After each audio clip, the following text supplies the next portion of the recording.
இந்த பதிவை கேட்டுக்கொண்டிருக்கும் சிவபக்தர்களுக்கு உங்கள் சுவாமிநாதன் ஜோதிடரின் அன்பான வணக்கங்கள். இன்றைக்கு நம்ம யூடியூப் சேனல்ல பொன்னையும் பொருளையும் அள்ளித்தரும் புதன் பிரதோஷ வழிபாடை பத்தி சொல்ல போறேன்.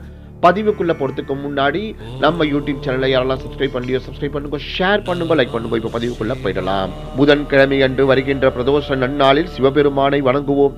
நந்தி தேவரை வணங்கி ஆராதிப்போம். புதன் பிரதோஷ தரிசனம் நமக்கு பொன்னையும் பொருளையும் அள்ளி தரும் என்பது ஐதீகம்.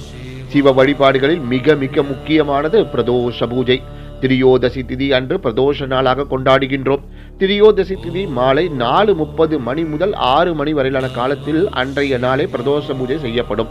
இந்த நேரத்தில் அனைத்து சிவன் கோவில்களிலும் பிரதோஷ வழிபாடு விமர்சையாக செய்யப்படுகின்றது. ஒவ்வொரு கிழமைகளில் வருகின்ற பிரதோஷத்துக்கு ஒவ்வொரு விதமான பலன்கள் உண்டு என்கின்றது சிவபுராணம். புதன்கிழமை அன்று வரக்கூடிய பிரதோஷம் நமக்கு பொன்னும் பொருளும் தரக்கூடியது என்கிறார்கள் ஆச்சார்.